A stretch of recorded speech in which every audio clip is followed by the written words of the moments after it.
మంచిది ప్రియులరా. ప్రభు మహాకృపను బట్టి అల్పుడనగు నేను ఈ అద్భుతమైన సభలో పాలు పంపులు పొందటానికి ప్రభు కృప చూపారు, నాకు సమయం ఇచ్చారు. అందు నిమిత్తం నేను మొదటిగా ప్రభువుకి వందనస్తున్నై ఉన్నాను. అదేవిధంగా ఈ అద్భుతమైన సభకు అల్పుడనగు నన్ను ఆహ్వానించిన దైవజనులు, ప్రియులు, అభిషక్తులు కొర్నేలియస్ యేసురత్నమయ్య గారికి ప్రభువు నామంలో ప్రత్యేకమైన వందనములు తెలియజేస్తూ ఉన్నానండి.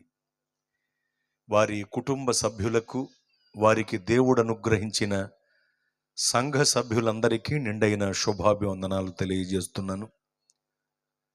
మరి విశేషంగా పరిచర్య భారము ఎంత ఉండినప్పటికీ వీలు కలుగజేసుకుని సమయాన్ని వెచ్చించి ఈ సభకు వచ్చి ఈ సభలో పాల్గొని ఉన్న అభిషక్తులైన దైవజనులకు, దైవజనులందరికి కూడా ప్రత్యేకమైన వందనములు తెలియజేస్తూ ఉన్నాను. ఈ సభకు చేరువచ్చిన మీ అందరికీ, సభ ప్రాంగణములో ఉన్న ప్రతి ఒక్కరికి, శబ్ద యంత్రము ద్వారా వాక్యం విననై ఉన్న ఈ ప్రాంతవాసులకు, అలాగే మా సౌండ్ ఇంజనీర్ గారికి, సంగీత బృందానికి, లైవ్ స్ట్రీమింగ్ ద్వారా వీక్షిస్తున్న ప్రియులందరికీ ప్రభునామంలో ప్రత్యేకమైనటువంటి వందనములు. వాక్యపూర్వకమైన విషయాలు దేవుని పనివాడిగా నేను మీకు తెలియపరిచే ముందు చిన్న ప్రార్థన చేస్తాను. తలలో ఉంచి కన్నులు మూయండి, ప్రార్థిద్దాం. ప్రభువా, మీకు స్తోత్రము. మేమందరము మీ వారము, మీ ప్రజలము. వాక్యముఖంగా మాతో మాట్లాడండి. అల్పుడనగు నన్ను మీ నోటి బూరగా మీరు వాడుకొనండి. యేసు నామంలో ప్రార్థిస్తున్నాను తండ్రి, ఆమేన్. బైబిలు గ్రంథంలో ఎన్నెన్నో అద్భుతమైన, అద్వితీయమైన అంశాలు పొందుపరచబడి ఉన్నాయి. ఆ అంశములలో ఒక అంశం ద్వితీయాగమనము అనేటువంటి అంశం. ద్వితీయాగమనము అంటే క్రీస్తు రెండవ రాకడ.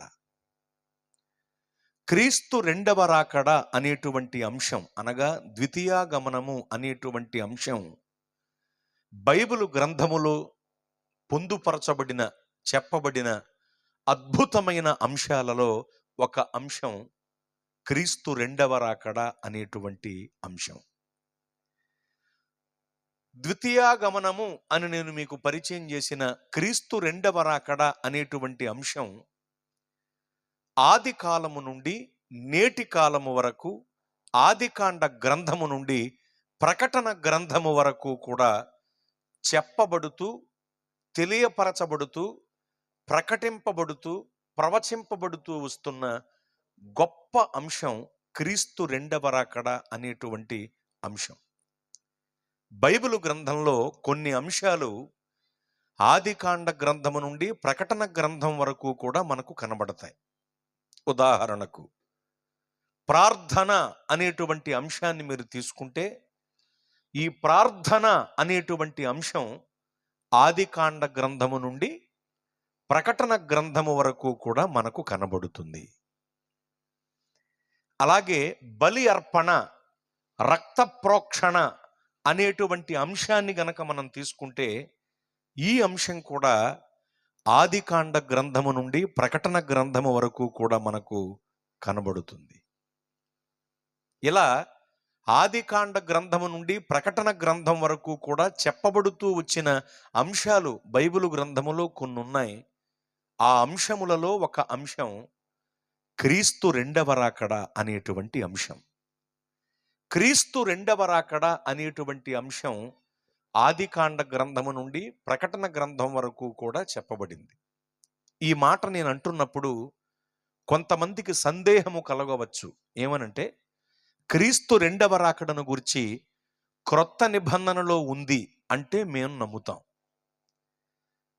కావ్య గ్రంథాలలో ఉంది అంటే మేము నమ్ముతాం, పాత నిబంధనలో ప్రవచన గ్రంథాలలో ఉంది అని చెప్పినా మేము నమ్ముతాం.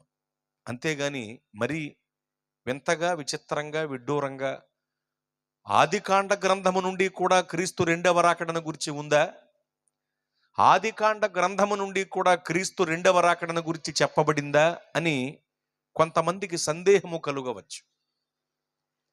మీ సందేహ నివృత్తి కొరకు ఒక సమాధానం చెప్పి అంశంలో ముందుకు వెళతాను. బైబిల్ గ్రంథంలో హనోకు అనేటువంటి పేరుతో ఓ గొప్ప భక్తుడు ఉన్నారు.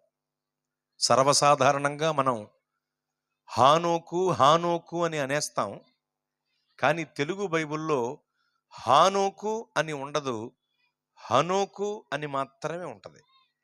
హ అనే అక్షరానికి పొల్లు ఉండదు. అయ్యయ్యో అలాగా అండి, అది మేము గమనించలేదండి, ఇంతవరకు అది మాకు తెలియక హ అనే అక్షరానికి పొల్లు పెట్టేసి హానోకు హానోకు అనేసాం, రోగాలు గట్రా ఏమన్నా వచ్చేస్తాయా అని ఎవరు కంగారు పడకండి. ఎందుకంటే సున్న తీసినా పొల్లు కలిపినా ప్రమాదం కదా. మరి అది జరుగుద్దా, మా మీదకి ఏమైనా వచ్చేద్ది అనుకోకండి. తీయొద్దు కలపొద్దు అని ప్రభువు చెప్పింది సత్యబోధను సంకరం చేయొద్దు అని చెప్పడానికి. అంతేగాని హనోకు అనేటువంటి పేరుని హానోకు అన్నంత మాత్రాన్న మన పైకి శిక్ష వచ్చి పడిపోదు. ఎందుకంటే వాడుక భాషలో హానోకు అని అంటాం, అందులో తప్పేమీ లేదు. హనోకు అనే పేరుని హానోకు అనటంలో ఎటువంటి తప్పిదం లేదు, దయచేసి గమనించండి. మరీ విపరీతంగా పేర్లు మార్చేస్తే అది ప్రమాదమే. ఎందుకంటే బైబిల్లో ఉన్న పేర్లను కూడా రకరకాలుగా మార్చేసేవాళ్ళు ఉంటారు కొంతమంది. మీకు తెలియటానికి మోషేనో మోషేనో అంటారు, ఏం మోసాడో తెలియదు, ఇంతగా అతని పేరు మోషే. ఈ మోషే అనే పేరుని పల్లెటూళ్ళల్లో ఎలా మార్చేస్తారు? మోషేనో మోషేనో, అతను కనపడినప్పుడు అలా మోషేనో అంటాడు, ఏం మోసాడో తెలియదు, అలా పిలుస్తూ ఉంటాడు. అలా మార్చేయకూడదు, తప్పది. ఒకసారి ఉదయాన్నే ఒక అతను వచ్చి నన్ను నిద్ర లేపి, అయ్యగారు మీకోసం ఎస్ఐ గారు వచ్చారండి అన్నాడు. నా కోసం ఎస్ఐ గారు రావటం ఏంటంటే బయటకు వచ్చి చూస్తే ఎస్ఐ గారు కాదు, యషయా గారు. అతను ఇప్పుడు యషయా అనే పేరుని ఏం చేస్తారండి మనోళ్ళు? ఎస్ఐ. ఏ టౌన్ ఎస్ఐయో తెలియదు ఇంతకి. అలా దారుణంగా మార్చేయకూడదు. నేను పరిచర్య చేసేటువంటి పెదలంకలో, నేను పరిచర్యకు వచ్చిన క్రొత్తలో, అంటే దాదాపుగా 22 సంవత్సరాల మాట ఇది, 21 సంవత్సరాల క్రితం, 22 ఏళ్ళు అవుతుంది అప్పటి సంగతి అన్నమాట ఇది. పరిచర్యకు వచ్చిన క్రొత్త పెదలంక అనే గ్రామం. ఇలా ఏ కూటం జరిగినా వెళ్ళి పాల్గొంటూ ఉండేవాడిని. అప్పుడు ఒక పాస్టర్ గారి పేరు ఎక్కువగా వినపడేది. కొద్ది పెద్ద వయస్కుడు, సీనియర్ పాస్టర్ ఆయన. ఇప్పుడు కూడా ఉన్నారు దేవుని కృపను బట్టి, కానీ బయటికి పెద్ద రావట్లేదు వయసు పైబడి. ఆయన మంచి పాస్టర్ గారు. ప్రతి కూటంలో ఆయనకి సమయం ఇచ్చేవారు. అల్లపరెడ్డి గారు వచ్చి ప్రార్థన చేస్తారు, అల్లపరెడ్డి గారు వచ్చి వాక్యం చదువుతారు, అల్లపరెడ్డి గారు వచ్చి శుభాలు చెబుతారు, అల్లపరెడ్డి గారు వచ్చి పాట పాడతారు, అల్లపరెడ్డి గారు వచ్చి ప్రసంగం చేస్తారు అని ప్రతి సభలో ఏదో ఒక సమయం ఆయనకి ఇచ్చేవాళ్ళు. నేను అనుకునేవాడిని, పూర్వం అల్లం వ్యాపారం చేసిన రెడ్డి గారేమో, అందుకని ఆ వ్యాపారం మానేసి సేవలోకి వచ్చిన ఆ పేరు మాత్రం పోలేదు దీనికి, అందరూ అల్లపరెడ్డి అల్లపరెడ్డి అంటున్నారు అనుకునేవాడిని. ఒక 5-6 నెలలు గడిచిన తర్వాత అండి, ఒకసారి ఏం జరిగిందంటే, ఆయనే సభలు పెట్టి పాంప్లెట్స్ పంపారు ప్రతి ఒక్కరికి. నా దగ్గరికి కూడా వారు ఏర్పాటు చేసిన సభల పాంప్లెట్ వచ్చింది. అది చూసినప్పుడు అర్థమైంది ఆయన పేరు ఆల్ఫ్రెడ్. ఇంతకీ ఆయన పేరు ఏమిటండి? ఆల్ఫ్రెడ్. ఇప్పుడు ఆల్ఫ్రెడ్ అనే పేరుని ఏం చేశారు? అల్లబొరెడ్డి చేసి పారేశారు మనోళ్ళు. అంత దారుణంగా మార్చేస్తే అది చాలా తప్పు అవుతుంది, అది తప్పు. కానీ హనోకు అనే పేరుని హానోకు అనటంలో తప్పేమీ లేదు, ఎవ్వరూ కంగారు పడకండి. పైగా కొంతమంది పేర్లు విచిత్రంగా మార్చేయటాన్ని బట్టి కొన్ని పేర్లు పెట్టడానికి కూడా మాకు కంగారు వస్తుంది. బైబిల్ గ్రంథములో యేసు ప్రభువు వారి పేరు తర్వాత నాకు ఇష్టమైన పేర్లు ఉన్నాయి కొన్ని. వాటిలో ఒకటి థెయోఫిలా అనేటువంటి పేరు, చాలా మంచి పేరు. ఇది ఘనత వహించిన థెయోఫిలా. ఆ పేరు ఎవరికి పెట్టలేదు ఇంతవరకు నేను, నచ్చినా సరే. ఎందుకు ఏ దెయ్యం పిల్లని మార్చేస్తే మళ్ళీ ప్రమాదం. థియోఫిలా అనే దాన్ని ఏం చేస్తారు, ప్రిస్కిల్లా అని పెడితేనే ప్రమాదం ఉందిగా. రకరకాలుగా పిలుస్తున్నారు. ఇప్పుడు థియోఫిలా అని పెట్టాననుకోండి, ఏమో ఏదో సమయంలో దెయ్యం పిల్ల అంటే తేడా వచ్చేద్దని ఇక పేరు జోలికి కూడా పెట్టట్లేదు ఎవరికి. కనుక అంత దారుణంగా మార్చేస్తే అది తప్పు. కానీ హనోకు అనే పేరుని హానోకు అనటంలో తప్పేమీ లేదు. జాగ్రత్తగా వినండి. బైబిల్ గ్రంథంలో హనోకు అనే పేరుతో ఓ గొప్ప భక్తుడు ఉన్నారు. ఇక్కడే మీకు ఇంకా తెలియాల్సిన విషయం ఏమిటంటే, హనోకు అనే పేరుతో నలుగురు ఉన్నారు బైబిల్ గ్రంథంలో. ఈ నలుగురు కూడా ఆదికాండ గ్రంథమునకు చెందినవారే. ఒకతను కయ్యేను కుమారుడైన హనోకు, రెండవతను ఏరెదు కుమారుడైన హనోకు, మూడవతను మిద్యాను కుమారుడైన హనోకు, అంటే కెతూరా సంతతికి చెందినవాడు, నాలుగవతను రూబేను కుమారుడైన హనోకు. ఇలా నలుగురు హనోకులు ఉన్నారండి బైబిల్ గ్రంథంలో. ఈ నలుగురులో భక్తుడైన హనోకు గారు ఒక్కరే. దేవునితో నడిచి నడిచి దేవుని చేత కొనిపోబడిన హనోక్ గారు మాత్రం ఒక్కరే. ఎవరైనా అంటే రెండవ హనోక్ గారు. ఈ నలుగురులో రెండవ హనోక్ గారు ఆదికాండ గ్రంథంలో 5వ అధ్యాయంలో మనకు కనిపించే హనోక్ గారు ఏరెదు కుమారుడైన హనోకు గారు. ఈయన దేవునితో నడిచి నడిచి దేవుని చేత కొనిపోబడిన ఓ గొప్ప భక్తుడు. ఎత్తబడే సంఘానికి ముంగుర్తుగా కనబడిన ఓ గొప్ప భక్తి పొంగవుడు. హనోకు గారు ఎత్తబడే సంఘానికి ముంగురుతు. అయితే ఈ హనోకు గారిని గురించి బైబిలు గ్రంథంలో సుస్పష్టంగా చెప్పబడిన 7 విషయాల్లో 4వ విషయం ఏమిటంటే, అతడు ప్రవచన వరం కలిగిన వాడు. చెప్పండి, ఎవరైనా ప్రవచన వరం కలిగిన భక్తుడండి అతను. బాగా వినండి, అతడు ప్రవచన వరం కలిగినటువంటి భక్తుడు.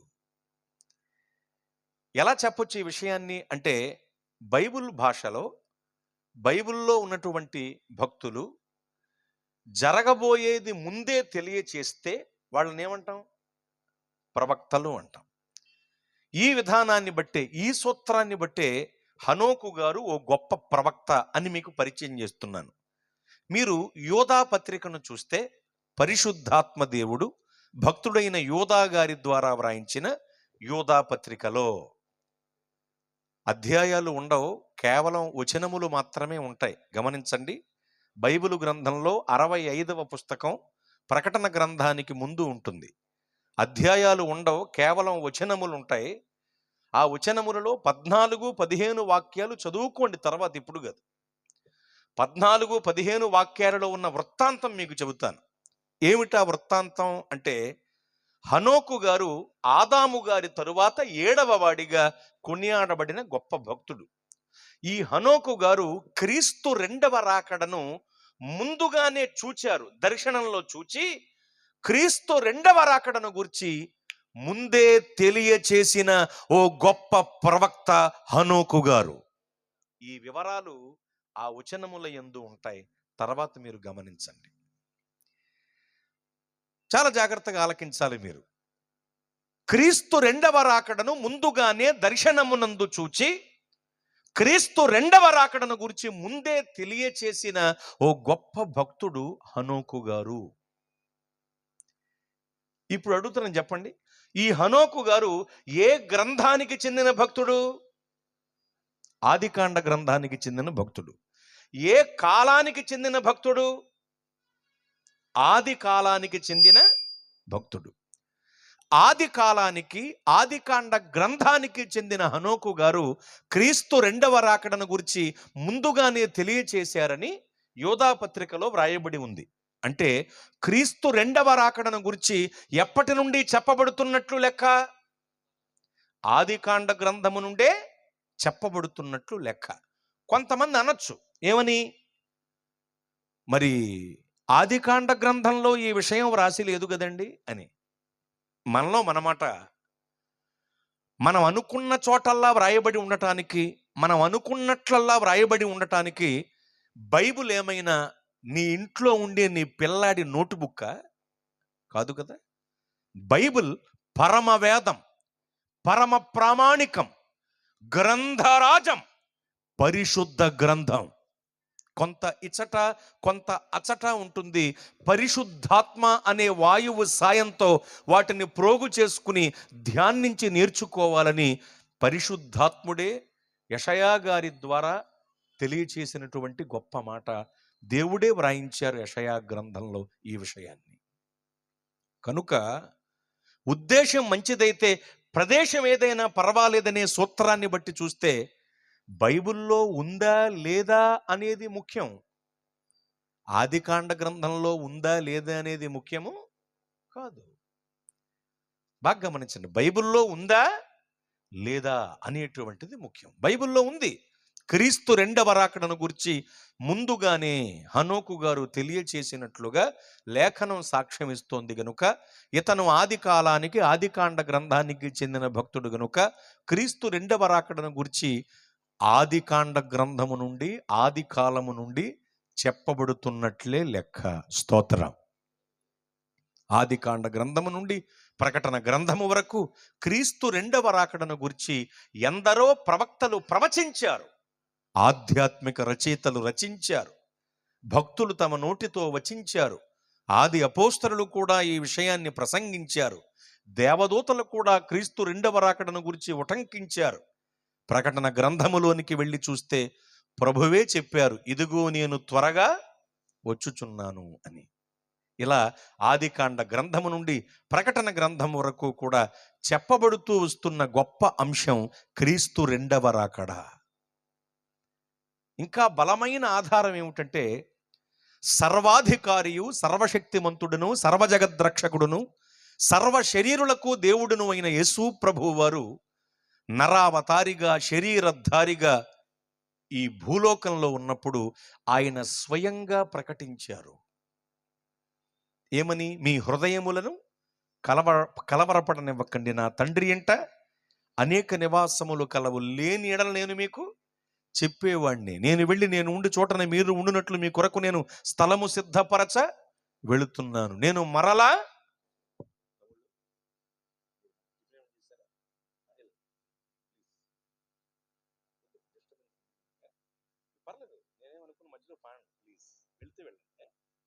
మాత్రం చూసుకోకండి ఎవరు దయచేసి. స్తోత్రం చెప్పండి. నేను ఆర్టిస్టులను ఎంత ప్రేమిస్తాను తెలుసా? నెత్తిమే పెట్టుకుంటా. ఆ ప్రేమతోనే చెప్తున్నాను, వెళితే వెళ్ళండి తమ్ముడు, నేను ఇబ్బంది పడినాను. ఓకేనా? దేవుని స్తోత్రం. బాగా గమనించండి ఈ విషయాన్ని. నేను వెళ్ళి నేను ఉండి చోటన మీరు ఉన్నట్లు మీ కొరకు నేను స్థలము సిద్ధపరచ వెళుతున్నాను, నేను మరలా మీ వద్దకు వస్తాను అని ప్రభు చెప్పారు. బాగా గమనించండి. నేను మరలా మీ వద్దకు వస్తాను అని మాట ఇచ్చిన దేవుడు మాట తప్పుటకు మనలాంటి మనిషి కాదు. వాగ్దానము చేసిన దేవుడు నమ్మదగిన దేవుడు. ఆయన వస్తాను అన్నారు, తప్పకుండా ఆయన వస్తారు, వచ్చి తీరుతారు. మాట ఇచ్చి తప్పుటకు ఆయన మనలాంటి మనిషి కాదు. ద్వితీయోపదేశకాండ గ్రంథము 4వ అధ్యాయము 7వ వచనం ప్రకారము మొరవిని సమీపించి సహాయము చేసే దేవుడు ఆయన. అపోస్తలుల కార్యముల గ్రంథము 14వ అధ్యాయము 15వ వాక్యం ప్రకారము జీవము కలిగిన దేవుడు ఆయన. భక్తుడైనటువంటి యోహాను గారి చేత పరిశుద్ధాత్మ దేవుడు వ్రాయించిన మొదటి పత్రిక 5వ అధ్యాయము 20వ వాక్యం ప్రకారము నిజమైన దేవుడు ఆయన. తీతుకు వ్రాయబడిన పత్రిక ప్రకారము మహాదేవుడు ఆయన. రోమ పత్రిక 9:5 ప్రకారము సర్వాధికారి అయిన దేవుడు ఆయన. కొలస్సీ పత్రిక 2:9 ప్రకారము పరిపూర్ణమైన దైవత్వము కలిగిన ఏకైక దేవుడు ఆయన. నేను పెద్ద రెఫరెన్స్లు అవి చదివించను, మీరు మరోళ్ళు అనుకోకండి. ఇప్పుడే కాదు, ఎప్పుడైనా నేను ఎక్కువగా రెఫరెన్స్లు అవి చదివించకుండా కంటెంట్ ప్రజలకు చేరాలని చెప్పుకుంటూ వెళతాను. అది నా సౌకర్యం సుమి, చదివించకూడదని కాదు. నిజానికి రెఫరెన్సు లేని బోధ రియాక్షన్ వస్తుంది, అందుకనే రెఫరెన్సులు చెప్పేస్తున్నాను. అర్థం చేసుకోండి. చదివించకపోవటం అనేది నా చాయిస్. ఎందుకంటే ఒక రెఫరెన్స్ చెప్పి తీయండి అని నేను చెప్పటం, మీరు తీసి చదువుతుంటే అంటాం, ఆ దూరంగా ఉండి వింటారు కొంతమంది. సభకు రాకుండా వాళ్ళు ఇప్పటి వరకు వీడు బాగానే మాట్లాడాడు కదా, ఈ రోజులు వీడికి ఏమైపోయిందిరా అనుకోవటం, ఈ కంటిన్యూటీ దెబ్బతింటది, అవునా కదండి? అందుకని పెద్ద చదివించను. పైగా బైబిల్ చదివేటప్పుడు ఎంతటి వారికైనా తడపాటు వస్తుంది, పొరపాటు రాదండి. ఏమొస్తుంది? తడబాటుకి పొరపాటుకు తేడా ఉంది. తడబాటు వస్తుంది. ఎందుకు? మనం చదువుకున్న చదువు వంటి చదువు ఇది కాదు. ఇది మహోన్నతుని విద్య. ఇది చదువుతున్నప్పుడు కాస్త తడబాటు వస్తుంది. ఆ తడబాటుని చూచి ప్రక్క వాళ్ళు నవ్వటం ఇవన్నీ ఎందుకు మళ్ళీ, కదా? అందుకని ఏదన్నా అవసరం అనుకుంటే నేనే చదివేస్తూ ఉంటాను. బాగా అవసరం అంటే అప్పుడు చదివిస్తాను. ఓకేనా? ఎవ్వరూ కంగారు పడకండి. స్తోత్రం. ఎందుకంటే తడబాటు వచ్చినప్పుడు ప్రక్కన హే చే అంటారు, ఎలాకోలం చేస్తారు. కొంతమంది ప్రసంగికులైతే దాన్ని అడ్వాంటేజ్గా తీసుకుని ఏం చేస్తారు? వాళ్ళను పావుగంట ఆడుకుంటారు. మళ్ళీ అలా చదివే ఒకటి పళ్ళు పీకేస్తాను, కూరలు లాగేస్తానని. ఎంతకీ వీడికి రాదు చదవటం సరిగ్గా. అలా ఎవడన్నా డొక్కులో మాటలు మాట్లాడితే నా దగ్గరికి ఈడ్చుకురండి. వాడిని ఈడ్చుకొస్తే వంశావళులు చదివించేస్తాను ఆ శవపేటుకు మొహముడితో. తప్పు వస్తే డెప్పెగిరిపోద్ది మరి. ఎందుకంటే వాళ్ళ మీద వీళ్ళ మీద అరిచే కదా మరి. వంశావళులు చదువు తేడా వస్తే మరి అది అర్థమైంది ఇప్పుడు. అందుకని ఎవరికైనా తడపాటు, బాబు నేను అద్భుతంగా చదివేస్తాను అనే వాళ్ళని కూడా వంశావళులు చదివించిన వాళ్ళతో అంటారు. కాబట్టి మనం బయట చదువుకున్న చదువు వంటి చదువు ఇది కాదు, మహోన్నతుని విద్య. కనుక ఒక్కోసారి చదువుతున్న వాళ్ళకి తడబాటు అనేటువంటిది వస్తుంది. దాన్ని బట్టి ప్రక్క వాళ్ళు ఎవరో వాళ్ళని మళ్ళీ వేళకోళం చేయటం అవన్నీ నాకు ఇష్టం లేక, నా సౌకర్యం కొరకు కూడా నేను పెద్ద రెఫరెన్సులు అవి చదివించను. ఇప్పుడు మీకు అర్థమైంది కదా? స్తోత్రం చెప్పండి. వరుసగా కొన్ని రెఫరెన్సులు చెప్పాను కదా. ఈ రెఫరెన్సెస్లో ప్రభు ఎంత గొప్ప దేవుడు అనే వివరాలు ఉంటాయి. మీరు తర్వాత చూసుకోవచ్చు. కొంతమంది నోట్ చేసుకున్నారు, నేను గమనించాను. నిజమైన దేవుడని పిలవబడటానికి, పిలిపించుకోవటానికి, ఆరాధింపబడటానికి తగిన అర్హతలు గల ఏకైక దేవుడు ప్రభువైన యేసువారు మాత్రమే. వేల్పురలో ఇక ఆయన వంటి దేవుడు మరొకరు లేరు. అంత గొప్ప దేవుడు ఆయన. నిజమైన దేవుడని పిలవబడటానికి, పిలిపించుకోవటానికి, ఆరాధింపబడటానికి తగిన అర్హతలు కలిగిన దేవుడు ఆయన. పందికి 10 పిల్లలుంటే లాభం లేదండి, సింహమునకు ఒక్క పిల్లుంటే చాలండి, అడవికి రాజండి అంటారు పెద్దవాళ్ళు. పందికి 10 పిల్లలు ఉన్నాయనుకోండి, ఒక పిల్లను కడుక్కు తెచ్చి గొలుసు కట్టి భుజాన్ని వేసుకుని అబనా పందే అంటారండి ఎవరన్నా? అనరు. సింహమునకు ఒక్క పిల్ల ఉంటే చాలు, అడవికి రాజు. సందుల్లో తిరిగే పందులు లాంటి వాళ్ళు లోకంలో చాలా మంది ఉన్నారు. యోధా గోత్రపు సింహం మన ప్రభువైన యేసు క్రీస్తు వారు మాత్రమే. కనుక మీరు గమనించండి, ఆయన గొప్ప దేవుడు. మాట ఇచ్చి తప్పుటకు మనలాంటి మనిషి కాదు ఆయన. వాగ్దానము చేసిన దేవుడు, నమ్మదగిన దేవుడు. ఆయన ఏమన్నారు? నేను మరలా మీ వద్దకు వస్తాను అన్నారు. తప్పకుండా ఆయన వస్తారు, వచ్చి తీరుతారు. అయితే నెరవేర్చబడబోతున్న అంశం క్రీస్తు రెండవ రాకడ. ప్రభువే స్వయంగా తెలియపరిచిన విషయం ఆయన రెండవ రాకడ. మాట ఇచ్చారు, తప్పకుండా ఆయన వచ్చి తీరుతారు, అదే రెండవ రాకడ. అయితే ఈసారి ఆయన వచ్చేది పాపుల కొరకు కాదు, పరిశుద్ధ సంఘము కొరకు. అది అందరూ గుర్తుంచుకోవాలి. మొదటి రాకడలో ఆయన వచ్చింది పాపుల కొరకే. పాపులను రక్షించుటకు క్రీస్తు యేసు లోకమునకు వచ్చిన వాక్యము నమ్మదగినదియు పూర్ణాంగీకారమునకు యోగ్యమైనదియునయ్యున్నది. ఆయన మొదటి రాకడలో వచ్చింది పాపుల కొరకే, కానీ రెండవ రాకడలో ఆయన రాబోతున్నది పరిశుద్ధ సంఘము కొరకు. ఎందుకంటే రెండవ రాకడలో రాబోతున్న యేసు ప్రభువు వారికి కావలసినది ముడత, మచ్చ, డాగు, కలంకమట్టిదేదీ లేనిదైన ఆత్మీయ సౌందర్యము కలిగిన పరిశుద్ధ వధువు సంఘము మాత్రమే ఆయనకు కావలసినది. ప్రియ స్నేహితులరా, దేవుడు అలా కోరుకుంటున్నారు. ఆత్మీయ సౌందర్యము కలిగిన పరిశుద్ధ వధువు సంఘాన్ని ఆయన కోరుకుంటున్నారు. రెండవ రాకడలో రాబోతున్న ప్రభువుకి అలాంటి సమూహమే కావాలి. అలా ఆయన కోరుకోవటంలో ఎటువంటి స్వార్థం లేదు, ఎటువంటి తప్పిదము లేదండి. ఎందుకంటే మనమందరము సర్వమానవాళి కూడా ముడత మచ్చ డాగు కలంకమట్టిదేది లేనిదైన ఆత్మీయ సౌందర్యము కలిగిన పరిశుద్ధ వధువు సంఘముగా రాకడకు సిద్ధపడటానికి మన కొరకు ఏమేమి చెయ్యాలో అవన్నీ కూడా ఆయన భూలోకానికి వచ్చి చేసి వెళ్ళారు. మనకు ఏమేమి ఇవ్వాలో అవన్నీ ఆయన అనుగ్రహించారు, అనుగ్రహిస్తూనే ఉన్నారు. ఇంత చేసి ఎన్నో ఇచ్చిన యేసు ప్రభువు వారు మన నుండి ఆత్మీయ సౌందర్యంతో కూడిన పరిశుద్ధ స్థితిని కోరుకోవటంలో తప్పుందా? చెప్పండి. స్వార్థం ఉందా? లేదు. మనలో మనమాట.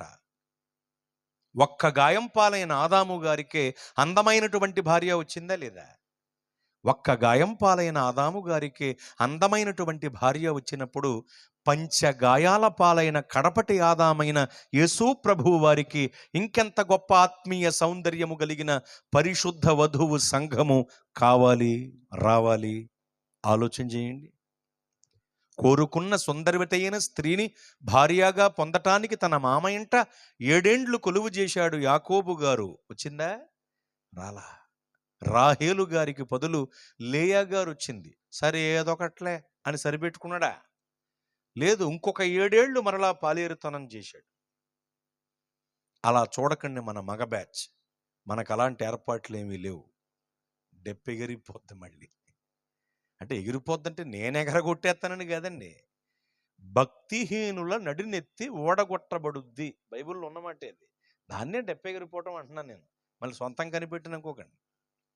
భక్తిహీనుల నడినెత్తి ఓడగొట్టబడుద్ది. అదే డెప్పెగిరిపోవటం అంటే. ఏకపత్ని వ్రతులై ఉండుడి లేఖనం ఖండితంగా చెబుతుంది. నువ్వు బట్టలు మార్చు, బళ్ళు మార్చు, ఫోన్లు మార్చు, కార్లు మార్చు, ఇంకేం మార్చుకో. చాలా ప్రమాదం అది. మనోడు కుదిరింది, మరి ఏం చేస్తాం? ఆ రోజుల్లో బహుభార్యా తత్వం అమల్లో ఉంది. పైగా ఆ అజ్ఞాన కాలంలో దేవుడు చూసి చూడకుండా వదిలేశారు కాబట్టి సరిపోయింది. ఇంకొక 7 ఏళ్ళు మరలా పాలేరుతనం చేశాడు. 7 7 వెరస ఎంత? 14 ఏళ్ళు. 14 ఏళ్ళు అంటే లైఫ్ అంటారు. మర్డర్ చేసినోడు కూడా బయటకు వచ్చేయచ్చు. వాడికి వేసేది 14 ఏళ్ళే. యావజ్జీవం అంటే సచ్చేదాకా. లైఫ్ వేసారంటే 14 ఏళ్ళు, అది వేరు. మళ్ళీ 14 ఏళ్ళు అంటే జీవితంలో ఓ ముఖ్యమైన భాగం. బ్రతుకు అయిపోయినట్టే. ఇంకా బాగా గమనించండి. మనోడు వైఫ్ కోసం లైఫ్ ఖర్చు పెట్టాడు జీవితంలో. 14 ఏళ్ళు పాలేరుతనం చేసి కోరుకున్న సుందరవతైన స్త్రీని భార్యగా పొందుకున్నాడు. అయితే నేనంటాను, యాకోబు గారు అనుభవించిన 14 ఏండ్ల పాలేరుతనపు శ్రమ యేసు ప్రభువు వారు మన కొరకు భరించిన శిలువ శ్రమల ముందు దిగదుడిపే ఏ మూలకి రావు. యాకోబు గారి కంటే ఎక్కువ శ్రమ నొందిన దేవుడు, ఆదాము గారి కంటే ఎక్కువ గాయములు పొందిన దేవుడు మన ప్రభువైన యేసుక్రీస్తు వారు. మరి ఈయనకి ఇంకెంత గొప్ప ఆత్మీయ సౌందర్యము కలిగిన పరిశుద్ధ వధువు సంఘము కావాలి, రావాలి? ఆలోచన చేయండి. ఏమీ బాగోనోడికి ఎన్నో కోరికలు ఉంటాయి కదా. పెళ్ళి అనేసరికి పెళ్ళిడు వచ్చింది కుర్రాడికి. ఎరా పెళ్లి చేద్దాం అనుకుంటున్నాం, పిల్లలా ఉండాలో చెప్పరా అని అడిగితాడు. చెప్పడం మొదలు పెడతాడు. సన్నగా ఉండాలి, నాజుగ్గా ఉండాలి, ఎర్రగా ఉండాలి, ఎత్తునకు సరిపోవాలి, జుట్టు పొడుగ్గా ఉండాలి, బాగా చదువుకుని ఉండాలంటాడు. ఇన్ని ఉండాలంటే ముందు నీకు మొహం ఉండాలి. ఒరే నువ్వు పగలే కనపడవు కదరా బాబా, నువ్వే నిన్ను చూపెట్టే కదరా పిల్లలకి అన్నం పెడుతున్నారు ఊళ్ళో. నీ మొహం మీద మా ఆధార్ కార్డులో ఫోటో పెట్టరా బాబా. కొరియా కోతిలాగా, చంబల్లో బందిపోట్లాగా, కర్ణషా కుట్టిన కాకిలాగా, వడదెబ్బ తగిలిన ఉడతలాగా, గొరగేదుల్లో గూని దున్నపోతులాగా, దూడల్లో దున్నపోతులాగా ఉంటావురా నువ్వు. గొరగేదుల్లో గూనిగేదిలాగా, దూడల్లో దున్నపోతులాగా ఉంటావు. అరే టిప్పర్లారి వెనకాల బేతాళ్ళు బొమ్మగాడి మొహం నీది. అది నీకు ఇన్ని కోరికలు ఉంటాయి పెళ్ళనేసరికి. అలా ఉండాలి, ఇలా ఉండాలని. ఇన్ని ఉండాలంటే ముందు నీకు మొహం ఉండాలి. ఏమీ బాగోని మన మానవ ముఖాలకే ఇన్ని కోరికలుంటే యేసయ్య ఎలాంటి వారండి? ఎంతో సుందరుడు కదండి ఆయన. ఆ, యేసు ప్రభువు వారి యొక్క విశ్వరూపం మనం చూడాలంటే ప్రకటన గ్రంథం చదవాలి. యేసు ప్రభువు వారి యొక్క సుందర స్వరూపాన్ని చూడాలంటే పరమగీతముల గ్రంథం చదవాలి. ప్రకటన గ్రంథములో ఆయన విశ్వరూపం ఉంటుంది, పరమగీతముల గ్రంథంలో ఆయన సుందర స్వరూపం ఉంటుంది. ఆయన సుందరత్వాన్ని గురించి ఒక గ్రంథమే వ్రాయబడింది. మరి మనమెంత సుందరాంగులమని మనకి ఎన్ని కోరికలు ఉంటాయి? రోజు ఆవదంతో అట్లేసుకు తినే మొహం నీది, నీకు ఇన్ని కోరికలు ఉంటాయి. మరి ఎంతో సుందరుడై ఉండి కేవలం మన కొరకు అనగా మానవ జాతి కొరకు సురూపమైనను సొగసైనను లేనివాడిగా అయిపోయారు కదా ఆయన. తన రూపుని కోల్పోయిన మన కొరకు మన రూపంలో భూలోకానికి వచ్చి మనల్ని తన రూపంలోనికి మార్చుకోవటానికి సురూపమైనను సొగసైనను లేనివాడిగా అయిపోయారు కదా యేసు ప్రభువు వారు. మరి ఆయన మన నుండి ఆత్మీయ సౌందర్యంతో కూడిన పరిశుద్ధ స్థితిని కోరుకోవటంలో తప్పుందా? చెప్పండి. స్వార్థముందా? లేదు, లేదు. కనుక ఆయన కోరుకుంటున్న కోరికకు తగిన వారంగా మనం మారిపోవాలి. ఆయన కోరుకుంటున్న రూపురేఖలలోనికి మనము రూపాంతరం చెందాలి. ముడత, మచ్చ, డాగు, కలంకమట్టిదేది లేనిదైన ఆత్మీయ సౌందర్యము కలిగిన పరిశుద్ధ వధువు సంఘముగా అందరూ రాకడకు సిద్ధపరచబడాలి. అలా సిద్ధపడితే రాకడలో మనం ఎత్తబడతాం. సిద్ధపడితే రాకడలో ఎత్తబడతాం. ఎత్తబడతాం అనే దగ్గర పెద్ద గొడవలు ఉన్నాయి తెలుసా మీకు? అమ్మో, మామూలు గొడవలు కదండి. ఎలాంటి వాదాలు ఈ సోషల్ మీడియా పెచ్చురిల్లిపోయిన తర్వాత ఎంత దారుణమైనటువంటి వాదోపవాదాలు జరుగుతున్నాయండి. విశ్వాసాన్ని చెడగొట్టే వాదోపవాదాలు, ఉపయోగం లేని ప్రశ్నలు లేవనెత్తి వాటిని గురించి డిబేట్స్ అని అవని ఇవని కదా. మీకు ఒక్క మాట చెబుతాను. యేసు ప్రభువు వారు మనకు పరలోకాన్ని ఇచ్చేది నీకు నరుల కుమార్తెలు ఎవరు, దేవుని కుమారులు ఎవరు తెలిసిన దాన్ని బట్టి కాదు. నీవు పరిశుద్ధత కలిగి ఉన్నావా లేవా అనే దానిని బట్టే కదా.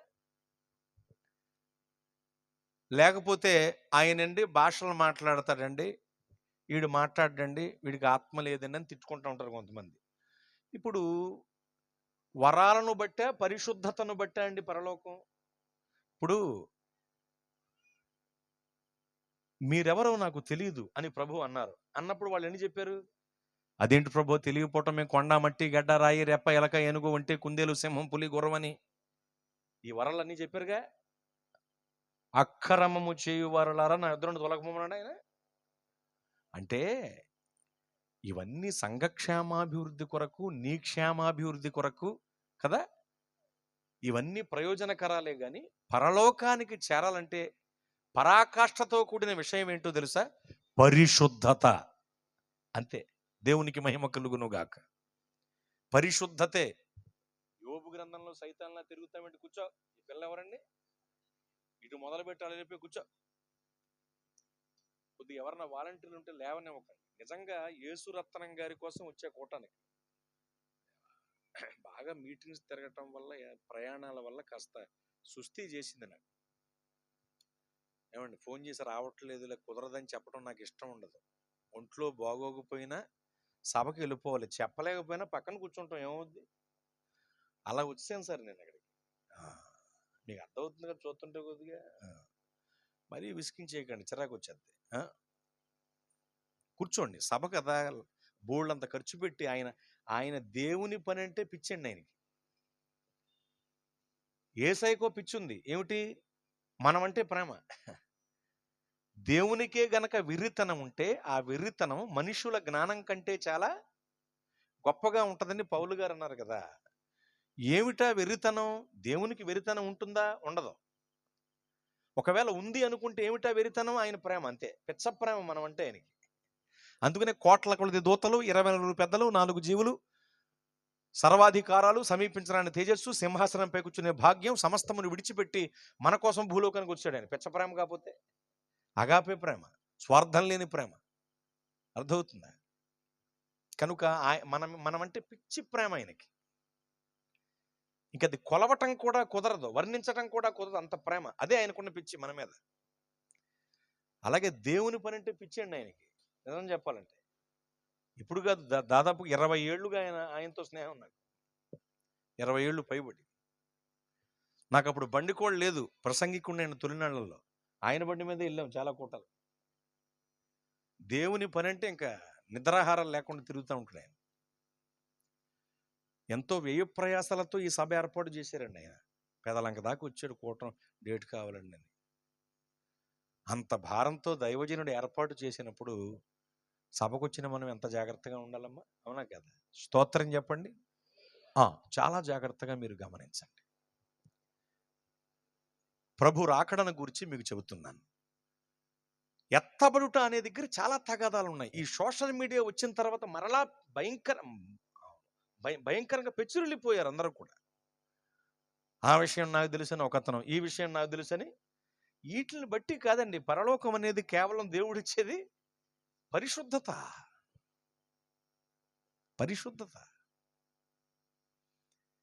నేను అది సాధించాను, ఇది సాధించాను, వాళ్ళని గెలిచాను, వీళ్ళని గెలిచాను, ఆహా ఓహో అన్నా సరే అక్రమము చేయవాళ్ళ అవతల పోండి అంటాడు ఆయన.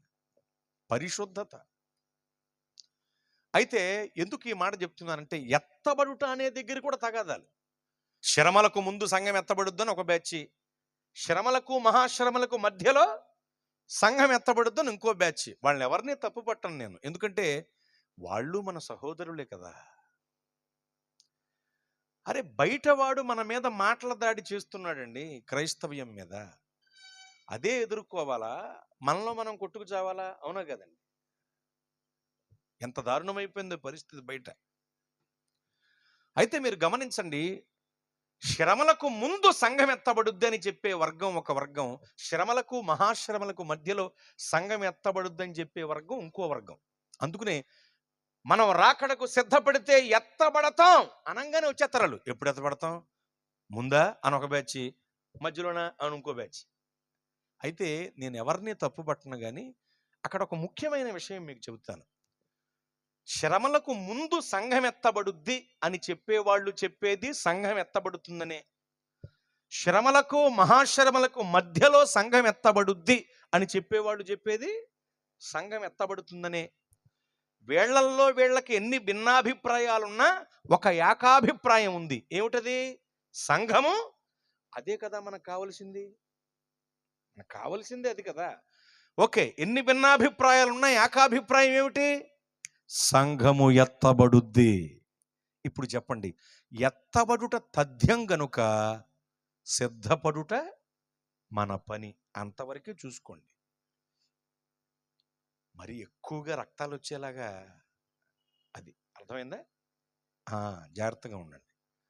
వాళ్ళు ఎలా చెప్పారండి, వీళ్ళు ఎలా చెప్పారండి. సరిగ్గా నువ్వు వెళ్ళే సంఘంలో పరిచర్యలో సహకరించడం రాదు నీ మొహానికి, నువ్వు మాట్లాడతావు వీడియోలు చూసి కదండి. నువ్వు మాట్లాడుతూ ఉంటావు. సంఘంలో ఇక్కడ చెంబు అక్కడ ఎట్టరండి. వీడియోలు చూసి వాళ్ళు పెట్టే కోటాలకు మాత్రం వెళ్ళిపోతారు. అన్యం 3 రోజుల నుండి ఇక్కడే ఉంటున్నావు అన్యం అని. ఒక్క చిన్న పని కూడా చేయరు వీళ్ళు. మళ్ళీ వెళ్ళే సంఘంలో, వారం వారం వెళ్ళే సంఘంలో అక్కడికి వెళ్ళి మొత్తం గుడ్డు చాకరీ అంతా చేసి వస్తూ ఉంటారు. సిగ్గులేని మంద. ముందు నువ్వు వెళుతున్న సంఘంలో పరిచర్యలో నమ్మకంగా కొనసాగటం నేర్చుకో. అర్థమవుతుందా? అమ్మో అంటాం కాదు. సంఘం ఎత్తబడుట తథ్యం గనుక సిద్ధపడుట మన పని. చక్కగా సిద్ధపడాలి. మానకుండా దేవుని మందిరానికి వెళుతూ దైవజనుల ద్వారా దైవోపదేశాలు వింటూ వాక్యక్రమంలో దేవుని మాటల బాటలో నడుస్తూ అభ్యంతరకరంగా ఉన్న ప్రతిదీ కూడా విసర్జిస్తూ చక్కగా ప్రభు రాకడకి సిద్ధపడాలి. ఎవరైతే ముడత మచ్చ డాగు కలంకమట్టిదేది లేనిదైన ఆత్మీయ వధువు సంఘముగా సిద్ధపడతారో వాళ్ళు రాకడలో ఎత్తబడతారు. ఎత్తబడుట తథ్యం గనుక సిద్ధపడుట మన పని. అది చూడాలి ముందు. సిద్ధపడుట మన పని. బాగా గమనించండి, సిద్ధపడుటే మన పని. ఇక్కడ ఇంకో మాట, విశ్వసించువాడు కలవరపడడు లేఖనం చెబుతోంది. నేనంటాను, రాకడకు సిద్ధపడిన వారు ఎప్పుడు ఎత్తబడుద్ది అని కలవరపడరు. అంతే కదండి. ఇప్పుడు ఎప్పుడు ఎత్తబడుద్ది అనే సమయాన్ని చూడరు. విశ్వసించువారు కలవరపడరు, సిద్ధపడిన వారు ఎప్పుడు ఎత్తబడుద్ది అనే సమయాన్ని చూడరు. సిద్ధపడి ఉన్నాం అంతే. ఇప్పుడు విమాన ప్రయాణం ఉంది. ఇప్పుడు విమాన ప్రయాణం సర్వసాధారణం అయిపోయిందిలేండి. చాలామంది ప్రయాణం చేస్తున్నారు. లోకల్ ఫ్లైట్స్ అవి చాలా అందుబాటులోకి వచ్చేసాయి.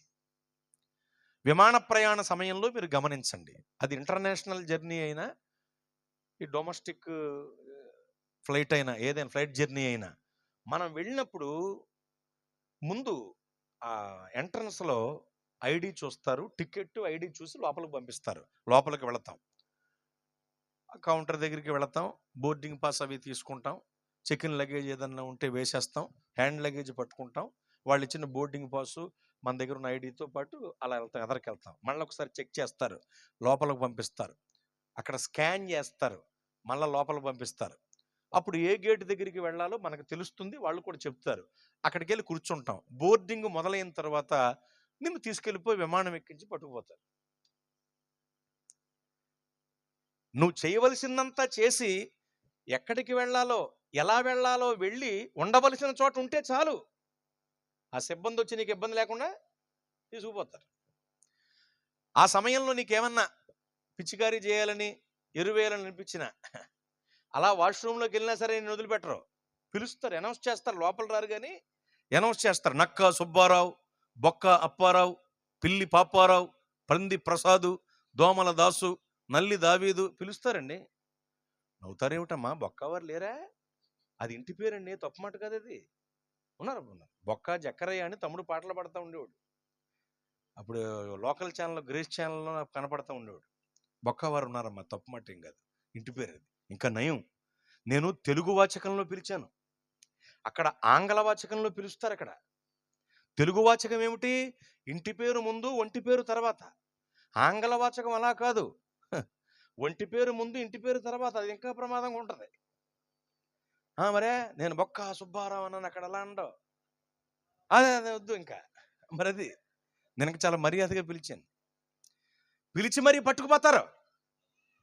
అర్థమవుతుంది. ఇప్పుడు నువ్వు వెళ్ళవలసినట్లుగా వెళ్ళి సిద్ధపడి వెళ్ళి కూర్చుంటే చాలు, క్రమాన్ని పాటించి వెళితే చాలు, నేను పట్టుకుపోతారు. అలాగే రాకడకు సిద్ధపడి ఉండు, ఖచ్చితంగా నీవు ఎత్తబడతావు.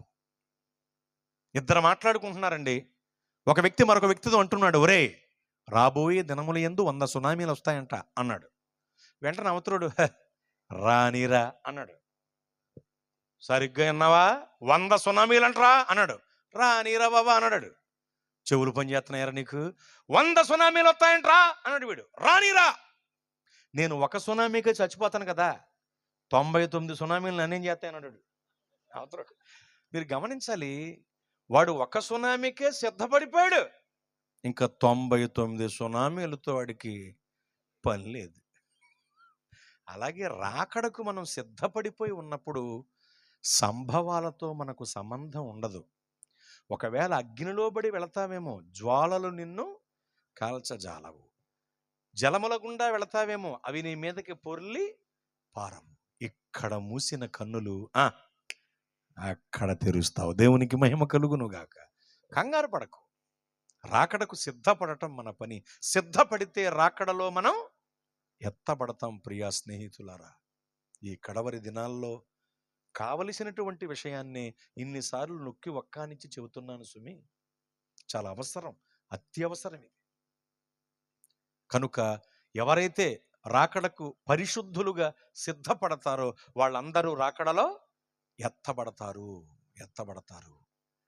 ఎందుకంటే దేవునికి కావలసింది రెండవ రాకడలో పాపులు కాదు, పరిశుద్ధులు. దేవునికి మహిమ కలుగునుగాక. రాకడలో ఎత్తబడేది పాపులు కాదు, పరిశుద్ధులు. అలాగే రాకడలో ఎత్తబడిది నామకార్థులు కాదు, పరిశుద్ధులు. ఎందుకంటే పాపులకు పరిశుద్ధులకు మధ్యలో ఉంటారు నులివెచ్చని స్థితి కలిగిన వాళ్ళు. వాళ్ళు నామకార్థులు. వీళ్ళని ఎప్పుడైనా చూసారా? చూడలేదా? వాళ్ళు మనుషుల్లోనే ఉంటారు ఇంతకనే, కానీ వాళ్ళ విధానం చాలా వింతగా ఉంటుంది. వాళ్ళకి దేవుని మందిరము కావాలి, దేశదిమర పనులు కావాలి, ప్రార్థన కావాలి, పాపం కావాలి, సంఘ సహవాసం కావాలి, లోక స్నేహాలు కావాలి, పరిశుద్ధాత్మతో కూడిన భాషలు కావాలి, బయటికి వెళ్తే దుర్భాషలు కావాలి, వాళ్ళకి యాజకీయం కావాలి, రాజకీయం కావాలంటూ అటు ఇటు ఇటు అటుగా రెండు దొడ్ల మధ్యన పండుకుని ఉన్న బలమైన గార్ధబాల్లా, రెండు పడలపై అడిగేసి ప్రయాణించే వ్యక్తుల్లా, నులివెచ్చని భక్తుల్లా బ్రతుకుతూ ఉంటారు. ఒక్కసారి వెలిగింపబడి ఆత్మ సంబంధమైన వరములను రుచి చూచిన తరువాత పరిశుద్ధాత్మలో పాలివారై కూడా చేజేతులా తమ ఆత్మదీపాలు ఆర్పేసుకుని దేవుని కుమారుణ్ణి మరలా సిలువ వేయచు బాహాటముగా అవమానపరిచే బ్యాచ్. యేసు ప్రభువు వారి పేరుకి రిపేరు తెచ్చే బ్యాచ్. వీళ్ళే నామకార్థులు. వీళ్ళు యేసు ప్రభువు వారి పండుగ పేరు చెప్పుకుని త్రాగేసి రోడ్లు కొలిసేస్తా ఉంటారు పెద్ద సరివేరులాగా. అరే ఏంట్రా అన్నామనుకోండి, వాళ్ళే ఎస్ట్రే అంటాడు. ఏస్ట్రా ఏమిట్రా, నీ మొహానికి ప్లాస్టర్ అయ్యా. ఏస్ట్రా అయితే అలా చేయమని ఉందా? తప్పు కదా. ప్రభువు పండుగ పేరు చెప్పుకుని రోడ్లు కొలిసేస్తారు కొంతమంది అండి. 40 రోజులు మొదలెడతారండి. ఒక మాట, లెంటు సీజన్ కదండి ఇది. లెంటు ఆచరించవచ్చు, తప్పేమీ లేదు, క్లియర్గా చెప్తున్నా. లెంటు ఆచరించవచ్చు, అర్థమైంది కదా. ఇక్కడే ఒక మాట, ఆచరించటం వల్ల నష్టం లేదు, ఆచరించకపోవటం వల్ల కూడా నష్టం లేదు. ఇది రెండో మాట. ఆచరించకపోవటం వల్ల నష్టం లేదు, ఆచరించటం వల్ల నష్టం లేదు. ఇంకా చెప్పనా, ఆచరించటం వల్ల ప్రయోజనం ఉంది. ఎలా అంటే, ఆ దినములను పురస్కరించుకుని ప్రతిరోజు కూటం జరిగించి ఎక్కువ మందికి దేవుని మాటలు అందేలా చేయొచ్చు. అదొక ప్రయోజనం ఉంది. కాబట్టి ఆచరించవచ్చు, ఆచరించకపోవటం వల్ల ఇబ్బంది ఏమీ లేదు లెంటు. కానీ కొంతమంది లెంటు సీజన్లోనే భక్తి చేసే క్రైస్తవులు లేరండి. విడి రోజుల్లో భయం లేని కోడి బజార్లో గుడ్డెడినట్టు తిరుగుతారు. ఈ 40 రోజులు మాత్రం భక్తి పొంగి పొర్లిపోద్ది కొంతమందిలో. వీళ్ళు 40 రోజులు దీక్ష అని మొదలుపెట్టి 10 రోజులు అలాగా కొనసాగిస్తారు. 11వ రోజు నుండి ఎప్పుడైపోతారా బాబు అని చూస్తూ ఉంటారు. గుడ్ ఫ్రైడే వచ్చేస్తుంది. 3 దాటాక ఇలా 3 మారిపోద్ది. 3 దాటిందంటే కూటమి అయిపోద్ది, 40 రోజులు ముగిపోతాయి కదా. ఇక ఇలా 3 మారిపోద్ది. మొదలెట్టేస్తాడు. మొదలెట్టేసండి బాబు, ఇంకా శనివారం పొద్దంతా కూడా ఇంతే మత్తులోనే ఉంటాడు. ఆదివారం వచ్చేస్తుంది ఈస్టర్, ప్రభువు తిరిగి లేచెను, క్రీస్తు లేచెను అంటాం మనం. వీళ్ళెగడు మత్తులోనే ఉంటాడు. ఇది 40 రోజులు భక్తి. నామకార్థులు. చెప్పండి, ఎవరు వీళ్ళు? నామకార్థులు కూడా రాకడలో కొనిపోబడరు. పాపులు నామకార్థులు కాదు. రెండవ రాకడలో రాబోతున్న ప్రభువుకి కావలసినది పరిశుద్ధ సంఘం మాత్రమే. స్తోత్ర. మనము రాకడకు పరిశుద్ధ సంఘముగా సిద్ధపడితే రాకడలో ఎత్తబడతాం, పరలోకానికి చేరుకుంటాం ప్రభు ద్వారా.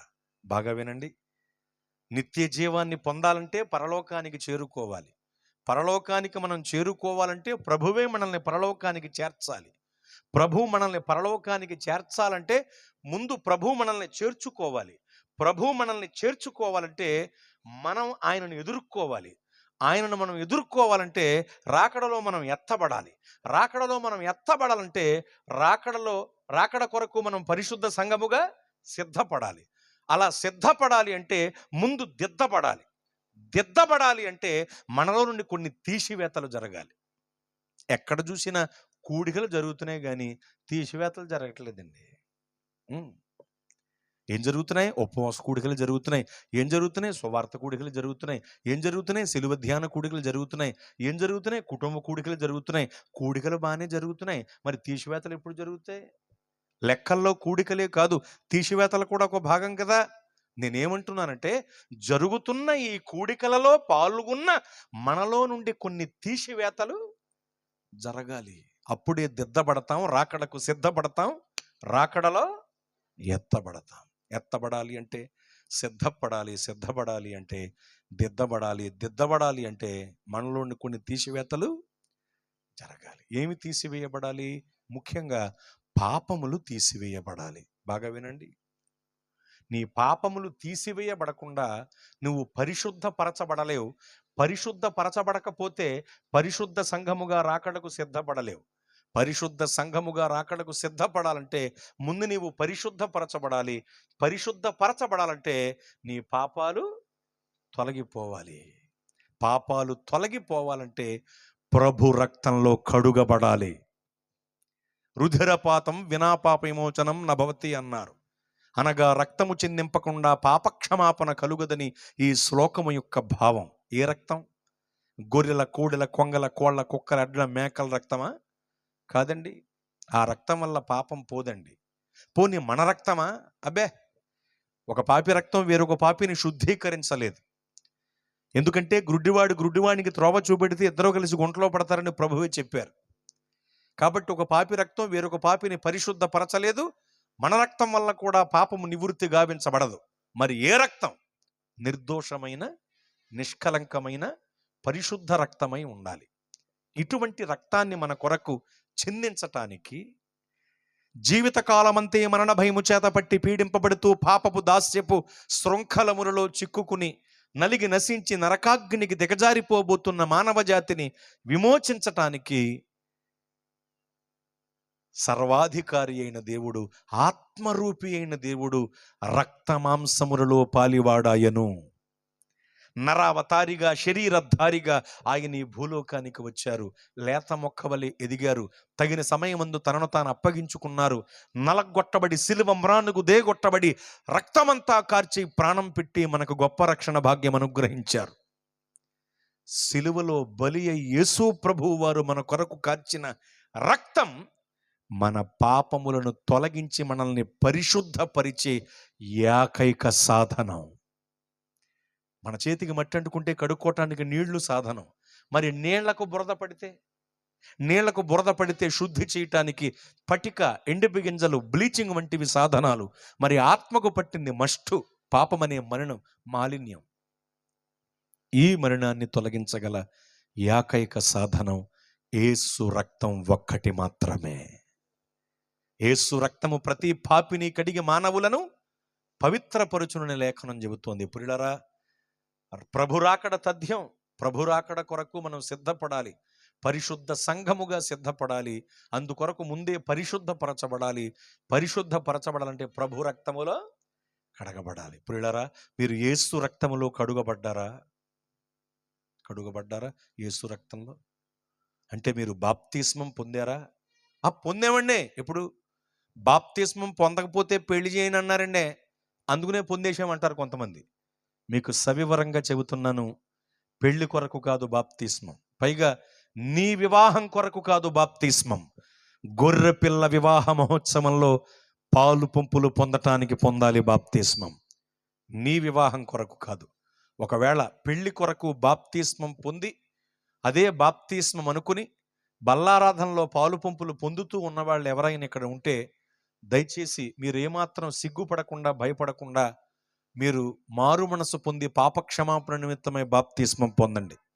అరేరే, అప్పుడు పొందేశాం, పెళ్లి కొరకు బల్లారాధనలో కూడా పాలు పంపులు పొందుతున్నాం, మళ్ళా పొందుతాక ముందుకొస్తే అందరూ హేళనగా చూస్తారేమో అని వెనకంజ వేయకండి, నరకానికి పోతారు.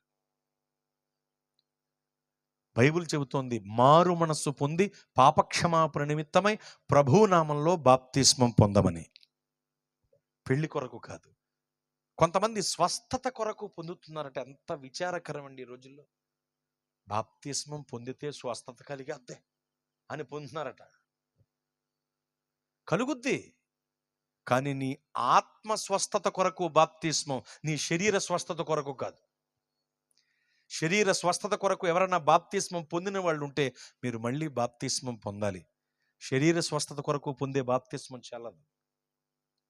కొంతమంది మాకు చిన్నప్పుడే అయిపోయింది అయ్యారా, ఏమైపోయింది, నీ దినం అయిపోయిందా అని లోపల అనుకుంటాం, బయటికి అనకూడదు. కాబట్టి చిన్నప్పుడు అయిపోయింది కదా అంటే జ్ఞానస్నానం అయిపోయిందట వాళ్ళకి. నీ జ్ఞాన స్నానాలు, చిలకరింపు బాప్తిస్మాలు, జెండా క్రింద నుండి వెళ్ళి చేసే ప్రమాణముల బాప్తిస్మాలు, అవగాహన లేని వేలం వెర్రి బాప్తిస్మాలు, పెళ్లి కొరకు తీసుకునే పెళ్లి బాప్తిస్మముల వంటివి చెల్లవు.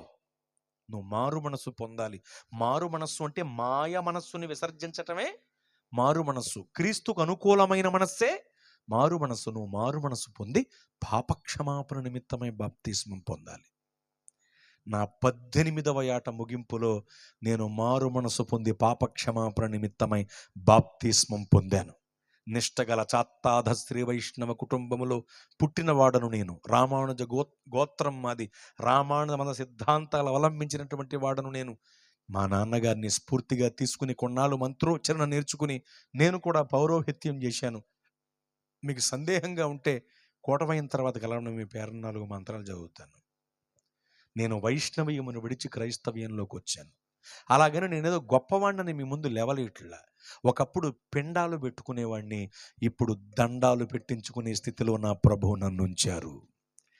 ఏ ప్రాంతానికి వెళ్ళినా మీలాంటి ఆత్మీయ శిలవరక్త బంధువులు నన్ను గుర్తించి వందన సమర్పణ చేస్తుంటే, అన్నా వందనాలు, తమ్ముడు వందనాలు, అయ్యా వందనాలని చెబుతుంటే ప్రభువుని స్తుతిస్తున్నాను నేను. ఎందుకంటే ఇంత భాగ్యకరమైన బ్రతుకుని యేసయ్య ఇచ్చారు నాకు. స్తోత్రం. నీచ స్థితికి చెందిన వాడిని నేను, నా ప్రభు నన్ను నీతి స్థితికి మార్చారు. ఎప్పుడో మట్టికి చేర్చబడవలసిన వాడిని నేను, ప్రభు తన మహిమకు మార్చి మీ ముందు కూడా నన్ను సాక్షిగా నిలవబెట్టారు. ఎంత మహద్భాగ్యకరమైన జీవితం ప్రభు ఇచ్చారు నాకు. మీరు గమనించాలి. నేను వైష్ణవ్యాన్ని విడిచి క్రైస్తవ్యంలోకి వచ్చాను. నా 18వ ఏట. 18 ఏళ్ళంటే టీనేజ్. అది ఏజ్ అండి, అది టీనేజ్. 13 నుండి 19 వరకు ఏమిటది? టీనేజ్. అందుకనే టీన్ అనే శబ్దం వస్తుంది. 13, 14, 15 అంటూ 19 దాకా ఏమొస్తుంది? టీన్. అదంతా టీనేజ్. నా టీనేజ్లో నేను రక్షణ పొందాను. మరి నీ పరిస్థితి ఏమిటి? నా టీనేజ్లో నేను మారు మనసు పొంది పాపక్షమాపణ నిమిత్తమై బాప్తిస్మం పొంది ప్రభు రక్తంలో కడగబడి పరిశుద్ధపరచబడ్డాను. మరి నీ పరిస్థితి ఏమిటి? ఎన్నాళ్ళు జాగు చేస్తావు? పట్టుకు పొందేస్తాం అయ్యగారా అంటారు కొంతమంది. పట్టుకి అంటే జనమర పట్టు. పల్లెటూళ్ళలో భలే ఉంటాయి మాటలు. ఎన్ని మాటలు తర్జుమా చేసుకోవాలి తెలుసండి మేము. అయ్యగారు ప్రార్థించేయండి, బ్లడ్లో ప్లేట్లు పడిపోయినాయి అని అంటాడు. ప్లేట్లు స్టీల్ ప్లేట్లా ప్లాస్టిక్ ప్లేట్లా అని అనాలని అనిపించినా అనకూడదు, బాధపడతారు.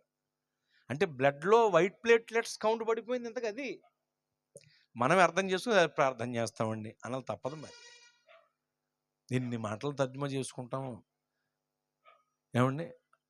ఆరోగ్యంలో బాగోలేదు అంటారు కొంతమంది. ఆరోగ్యం అంటే ఆరోగ్యం. ఆటో అటాక్ వచ్చింది అయ్యగారు అన్నారు ఒకళ్ళు. ఆటో అటాక్ అది, హార్ట్ అటాక్ అది. మళ్ళీ ఏమన్నా తర్జుమా చేసుకో అదనమాట. అయ్యగారు ప్రార్థన చేయండి, రొయ్యలు చచ్చిపోతున్నాయి, రొయ్యలకు వైర్లెస్ వచ్చిందని ఒకడు. వైర్లెస్ కాదండి, వైరస్. ఎంతకి సరే ఏం చేస్తాం, తర్జుమా చేసుకున్నాం. కోయిలు కూడా వెళ్ళాను ఒకసారి కోటాలకి. ఓ తల్లిని అడిగాను, ఏ చర్చికి వెళ్తారమ్మా మీరని. బేతాళ చర్చికి వెళ్తామండి అంది. బేతాళ చర్చి కదా, అది బేతేలు చర్చి. ఎంతకి ప్రాణం తీసావు కదమ్మా. తూర్పుగోదావరి జిల్లా కోటలకు వెళ్తావు కాబట్టి మండరాత అండి అయ్యగారు అంది. మండరాత అమ్మ, మండరాత కాదమ్మా మరణాత అని మళ్ళీ చెప్పాల్సి వచ్చింది. గొప్ప పదాలు మార్చేస్తారు కదా ఇలాగా. అయ్యగారు మొన్న సిలిండర్లు ఇట్టారు నాకు అన్నాడు ఒక ఆయన. సెలైన్లకు వచ్చింది తెప్పలే. సిలిండర్లు అంటారు ఏమన్నారండి మీరు ఎప్పుడన్నా? ఆయుష్మాన్ ఇట్టారు అంది ఒక ఆవిడ. ఆక్సిజన్. ఇంకా నేను అరగంట అర్థం కాలేదు. ఒకసారి డాక్టర్ గారు 6 లక్షలు తాగమన్నారండి. 6 లక్షలు అంటే హార్లిక్స్. ఇంతకి అరగంట అర్థం కాలే అప్పట్లో నాకు. ఇన్ని పదాలు తర్జుమా చేసుకుంటాం. పేరుపాలెం వైపు మీటింగ్కి వెళుతూ, అయ్యా పలానా ఊరండి అని అడిగాను. టైట్కి వెళ్ళిపోండి అన్నాడు. మళ్ళీ లూజ్కి వెళ్తే ఊరు కూడా మళ్ళీ టైట్కి వెళ్ళిపో. ఎన్ని మాటలు తర్జుమా చేసుకుంటామమ్మా. నిజం. ఇతర దేశాల్లో ఉంటారు కొంతమంది బిడ్డలు, నా ఆత్మీయ బిడ్డలు ఉంటారు. వాళ్ళు అయ్యగారం కాళ్ళ గోరు కట్టేసి పంపించేసామండి, కాళ్ళ గోరు కట్టేసామంటారు. కాళ్ళ గోరు కట్టేశారా? మీరు నమ్మరు, సంవత్సరం అర్థం కాల నాకు. కార్గో కట్టి పంపారు. ఏంటంటే అది కార్గో. 1 ఇయర్ నాకు అర్థం కాదు. ఏంటి కాళ్ళ గోరు అంటారు వీళ్ళు అనుకుని వదిలేసా. నేను కూడా ఇతర దేశాలు వెళ్తా ఉంటాం కదా, అడుగుదామంటే నాకు సిగ్గు. ఏమడుగుతూ కాళ్ళ గోరు అంటారు టైగర్ అనుకుంటారుగా. ఆఖరికి చాలా దేశాలు వెళ్ళిన తర్వాత కువైట్లో నా స్నేహితులు సునీల్ గారు ఉన్నారు, అక్కడ సీనియర్ పాస్టర్ గారు. మేము కూర్చున్నప్పుడు అయ్యగారు కొంతమంది బిడ్డలు కాళ్ళ గోరు కట్టేసామంటున్నారండి, ఏంటంటే ఆయనకి అర్థం కాల. తర్వాత తెలిసింది ఏంటంటే కార్గో కట్టి పంపటం. కార్గోలు వేస్తారు కదా, ఎక్కువ లగేజ్ ఉంటే, దానికి వచ్చిన తెప్పలు. ఇలా ఎన్ని మాటలు తర్జుమా చేసుకుంటాను తెలుసా నేను. అందులో ఇదొకటి, పట్టుకు పొందేస్తాం అయ్య గారు అంటే ఏంటిది? జానవర పట్టు. మరి ఆ పట్టు వచ్చే లోపల ఎవరన్నా పట్టుకుపోతే మరి ఆ తారీఖును పొందేస్తామండి. మరి ఆ తారీఖు వచ్చే లోపల నీ తారీఖు అయిపోతే జనవరి 1కు తీసేసుకుంటామండి. జనవరి 1 వచ్చే లోపల నువ్వు రెస్ట్ ఇన్ పీస్ అయిపోతే మరి. అంటే నా ఉద్దేశం, నీ ఫోటోతో బ్యాన్ వేసేస్తే, నీకు ఆఖరిపాట పాడిస్తే, నీకు పెట్టిగా ఆర్డర్ ఇస్తే, నేను ఊరుకుతున్నానికి మూసేస్తే, నీకు ఇష్టమైన కొడుతో భోజనం ఎట్టేస్తే, నీ ఫోటోతో బ్యాన్ రేస్ కూటం జరిగించేస్తే, నీ కబురు చెప్పడానికి సెల్ ఫోన్ డబ్బులు ఏం చేస్తే, ఇవన్నీ ఎప్పుడు చేస్తారు? నువ్వు చేస్తే. ఇదే మిక్కిలి అనుకూల సమయం, ఇదే రక్షణ దినం. నీ కోసమే ఈ సభలు. దేవునికి మహిమ కలుగునుగాక. నీ కోసమే ఈ సభలు. ఎన్నాళ్ళు జాగు చేస్తావు? కనుక ప్రభు రాకడ తథ్యం. వద్దు తమ్ముడు ప్లీజ్. క్షయమైపోవు లోకము, యేసుని రాక తథ్యము. విడువకు జీవ మార్గము, మోక్షము నీకు ఖాయము. ప్రభు రాకడ తథ్యం. తప్పకుండా ప్రభు వస్తారు. అయితే ఆయన రాకడలో మనం ఎత్తబడాలి, కొనిపోబడాలంటే రాకడకు సిద్ధపడి ఉండాలి. ముడత, మచ్చ, డాగు, కలంకమట్టిదేది లేనిదైన ఆత్మీయ సౌందర్యము కలిగిన పరిశుద్ధ వధువు సంఘముగా రాకడకు సిద్ధపడి ఉండాలి. అలా సిద్ధపడి ఉండాలంటే మనం దిద్దబడి ఉండాలి. మనం దిద్దబడి ఉండాలంటే మనలోండి తీసివేయబడవలసినవి తీసివేయబడాలి. ముఖ్యంగా పాపాలు తీసివేయబడాలి. పాపాలు తొలగించేది యేసు రక్తమనే సాధనం మాత్రమే. స్తోత్ర. యేసు రక్తంలో మీరు కడగబడండి. యేసు రక్తంలో కడగబడుట అంటే మారు మనసు పొంది పాపక్షమాపణ నిమిత్తమై బాప్తిస్మం పొందుట. ఇక జాగు చేయకండి. నేడేమి జరుగునో, రేపేమి సంభవించునో మనకు తెలియదు. మనము నిన్నవారమే, నేడు మనది కాదు. అంతలో కడబడంతలో మాయమైపోయేటువంటి ఆవిరి వంటి వాళ్ళం మనం. గడ్డి పువ్వు లాంటి, నీటి బుడగ లాంటి, త్రాసు మీద ధూళి లాంటి, విసరి వెళ్ళి మరల తిరిగి రాని గాలి లాంటి, అస్థిరమైన నీడ లాంటి, అల్పమైన స్వల్పమైన జీవితాలు మనవి. అలాంటి మన బ్రతుకులకు భరోసా ప్రభువైన యేసు వారు మాత్రమే. నీటి బుడగల్లాంటి మన జీవితాలకు నిత్యత్వాన్ని ఆయన అనుగ్రహిస్తారు. గడ్డి పువ్వులు లాంటి మన బ్రతుకులను ఆకువాడక తన కాలమందు ఫలమిచ్చు వృక్షములుగా ఆయన మార్చేస్తారు. నీడలాంటి అస్థిరమైన మన జీవితములను తన నీడలో స్థిరపరుచుకుంటారు. ఆవిరిలాంటి మన బ్రతుకులకు అంతమే లేని నిత్య జీవాన్ని ఆయనే మనకిస్తారు. స్తోత్ర. కనుక ఆయన కార్చిన రక్తంలో కడుగబడండి. ముఖ్యంగా మారు మనసు పొంది పాపక్షమాపణ నిమిత్తమై బాప్తిస్మం పొంది ప్రభు రక్తంలో కడుగబడండి. ప్రభు రక్తంలో కడగబడి పరిశుద్ధపరచబడండి. పరిశుద్ధ సంఘముగా రాకడకు సిద్ధపడండి. ప్రభు రాకడ తథ్యమండి. దేవుడి క్లుప్త వివరణ మన వెనుకడిలో దీవించునుగాక. ఆమెన్. తలలో ఉంచి కళ్ళు మూయండి, ప్రార్థన చేద్దాం. ప్రతి ఒక్కరూ కూడా ప్రార్థించండి. దయచేసి ప్రతి ఒక్కరూ ప్రార్థించండి. వీలైన వాళ్ళు మోకరించండి. వీలైన వాళ్ళు మాత్రమే మోకరించండి. అందరూ ప్రార్థనలో ఏకీభవించండి. తరలు వంచండి. ఏకాగ్రత కోసం కనులు మూసి ప్రార్థనలో ఏకీభవించండి. వీలైన వాళ్ళు మాత్రమే మోకరించండి దయచేసి.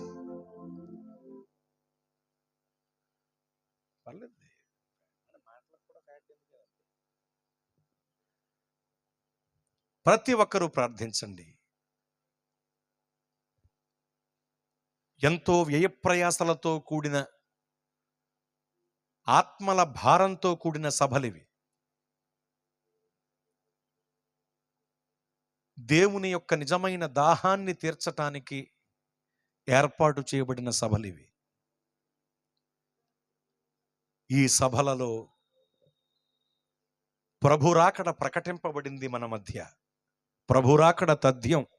మరి ప్రభురాకడకు నీవు సిద్ధమా?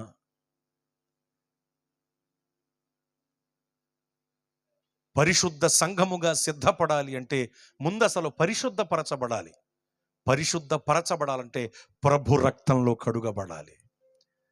నేను యేసు రక్తములో కడుగబడతాను అన్నవాళ్ళు మీ చేతులు పైకి చాపి చూపండి. నేను యేసు రక్తములో కడుగబడతాను అన్నవాళ్ళు మీ చేతులు బాగా పైకి చాపి చూపండి. సిగ్గుపడకండి చేతులు ఎత్తటానికి. మన దేవుడు సిగ్గుపరిచే దేవుడు కాదు. చేతులెత్తటానికి పిరికితనంతో మానేయకండి. పిరికి వారు నరకానికి పోతారు. ప్రకటన 21:8 ఈ మాట చూస్తాం. ప్రకటన గ్రంథంలో దేవుడు రాయించారు, పిరికి వారు నరకపాత్రులు. ధైర్యముగా కృపాసనము చెంతకు రమ్మని లేఖనం పిలుస్తున్న గడియ గనుక నేను యేసు రక్తములో కడుగబడతాను అన్నవాళ్ళు మీ 2 చేతులు పైకి చాపి చూపండి ధైర్యంగా. మళ్ళీ వివరంగా చెప్తున్నాను, చాలామంది చేతులు ఎత్తారు. మీరు వినాల్సిన విషయం, యేసు రక్తములో కడగబడతాను అన్నవాళ్ళే చేతులు ఎత్తండి. యేసు రక్తములో కడుగబడుట అంటే బాప్తిస్మం పొందుట. యేసు రక్తములో కడుగబడుట అంటే బాప్తిస్మం పొందుట. నాకు బాప్తిస్మం కావాలి అన్నవాళ్ళు మాత్రమే చేతులు ఎత్తండి. నేను యేసు రక్తంలో కడుగబడతాను, నాకు బాప్తిస్మం కావాలి అన్నవాళ్ళు మాత్రమే చేతులెత్తండి. చేతులెత్తిన వారు ఒక్కసారి లేచి నిలవబడతారా? మీ కొరకు ప్రత్యేకంగా ప్రార్థన చేస్తాను. చేతులెత్తిన వారు మాత్రమే లేచి నిలవబడండి. ఎటువంటి బలవంతం లేదండి. నేను యేసు రక్తములో కడుగబడతాను, నాకు బాప్తిస్మం కావాలి అన్నవాళ్ళు మాత్రమే లేచి నుంచోండి. ఎటువంటి బలవంతం లేదు. నేను ప్రభు రాకడకు సిద్ధపడగోరుతున్నాను, నేను పరిశుద్ధపరచబడాలి, అందుకొరకు ప్రభు రక్తంలో కడుగబడతాను, నాకు బాప్తిస్మం కావాలి అన్నవాళ్ళు మాత్రమే లేచి నుంచోండి. లేచి నుంచున్న మీరు ఏ సంఘమునకు చెందిన వారైతే ఆ సంఘములోనే మీ దైవజనుడి వద్ద మీరు బాప్తిస్మం పొందండి. ఎటువంటి బలవంతం లేదు. అయితే నిజంగా బాప్తిస్మం పొందటం మీ తీర్మానమైతే మీ శిరస్సుపై చేయి ఉంచి ప్రార్థించి పంపాలనుకుంటున్నాను మిమ్మల్ని. అయితే ఒక్కొక్కరి దగ్గరికి నేను రాలేను కదా సభలోకి. నుంచున్న వాళ్ళు మాత్రం ఒక్కసారి వేదిక దగ్గరకు వస్తారా? ప్రార్థన చేసి పంపుతాను, దయచేసి రండి. నుంచున్న వారు మాత్రమే. మళ్ళీ చెప్తున్నాను, ఎటువంటి బలవంతం లేదు. క్రైస్తవ్యంలో బలవంతపు భక్తి లేదు. నేను యేసు రక్తములో కడుగబడతానండి, నాకు బాప్తిస్మం కావాలి అన్నవాళ్ళు మాత్రమే ముందుకు రండి. నేను యేసు రక్తములో కడుగబడతాను, నాకు బాప్తిస్మం కావాలి అన్నవాళ్ళు మాత్రమే రండి. వేలం విరిగా ఎవరు రావద్దు. మిగతా వాళ్ళందరూ వీళ్ళ కొరకు ప్రార్థన చేయండి. చేతులెత్తి ముందుకొస్తున్న వీళ్ళ కొరకు కనులు మూసి చేతులెత్తి ప్రార్థన చేయండి. నాకు బాప్తిస్మం కావాలి అన్నవాళ్ళు మాత్రమే వేదిక దగ్గరకు రండి. ప్రభు రాకడ తథ్యం అండి, ప్రభు రాకడ తథ్యం. మిగతా వాళ్ళందరూ అలాగే ప్రార్థనలో ఉండండి. ముందుకొచ్చిన వీళ్ళందరి కొరకు ప్రార్థన చేయబోతున్నాను. దైవజనులైన వారు వేదికకు కుడిప్రక్కగా ఉన్నారు. ఒక్కసారి ఈ అల్పుడి మాట మన్నించి దైవజనులైన వారందరూ వేదిక పైకి రావలసిందిగా సాదరంగా మిమ్మల్ని ఆహ్వానిస్తున్నాను. అభిషక్తులందరినీ కూడా దైవజనులను వేదిక పైకి రావాల్సిందిగా దేవుని పనివాడిగా మీలో ఒకడిగా మిమ్మల్ని ప్రేమతో ఆహ్వానిస్తున్నానండి. మీరు వేదిక పైకొచ్చి కాస్త వీలు చేసుకుని వేదిక పైకొచ్చి మీ అభిషక్త హస్తాలు వీరి వైపు చాపండి. కొంతమంది ట్రెండ్ అయ్యారు, ఈ ట్రెండ్ అయ్యారు. కొంతమంది మీ అభిషక్త హస్తములను వీరి వైపు చాపండి. మీ అభిషక్త హస్తములను వీరి వైపు చాపండి. కొంతమంది వచ్చేయండి అయ్యా, ఖాళీ. అందరూ ప్రార్థన చేస్తూ ఉండండి ముందుకొచ్చిన బిడల కొరకు. ఇదే కదా సభల ప్రతిఫలం. దయచేసి ప్రార్థించండి.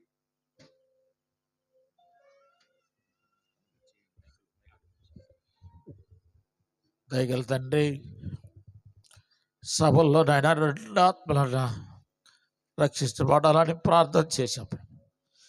నీ దాసుల్లో అభిషేకాన్ని ప్రభువునైనా బిడ్డలకు పంపించి అయ్యా, ఇంతమంది బిడ్డలు అంగీకరించడానికి రాత్రికాల సమయం నీ దాసుల్లో ఉంచిన వరాన్ని, ఆయన నీ దాసుల్లో ఉంచిన మాట వారి హృదయాలను తాకడానికి మీరు వాడుకున్నారు ప్రభు. మేము రెండు ఆత్మలను కోరాం ప్రభునా. ఏ సంఘం నుండి వచ్చినా సరే నిన్ను ఆత్మలు రక్షించుకో ప్రభా 2 రోజులని ప్రార్థన చేసావు ప్రభువునా. ప్రార్థనకు ప్రతిఫలం ఇచ్చావు. నీ దాసుల నుండి ముఖాంతరములను మాట్లాడి ప్రతి మాట బిడ్డల హృదయాల్లో ప్రభునైనా నీ రాకడ పర్యంతం వరకు వారు నమ్మకముగా, యథార్థముగా, పరిశుద్ధముగా వారు జీవించినట్లుగా అయా మీ పరిశుద్ధాత్మ బిడ్డలకు నింపుదారు. వారు ఏ సంఘములో ఉంటే ఆ సంఘములో దాసుని ద్వారా అయా యేసు రక్తము చేత కడగబడినట్లుగా మీ దయ చూపించమని అయా వాక్యం అందించిన దాసుని పలు ప్రాంతాల్లో మీ ఆత్మ చేత అభిషేకించమని ఇక్కడ కూడి ఉన్న ప్రతి నీ దాసులను నాయనా, ప్రతి విశ్వాసులు, పరిశుద్ధులు, నీతిమంతులను మీరే దీవించి ఆశీర్వదించమని యేసు పరిశుద్ధ నామమును బట్టి అడిగి వేడుకుంటున్నాను తండ్రి. ఆమేన్. మీ అందరికీ వందనాలు.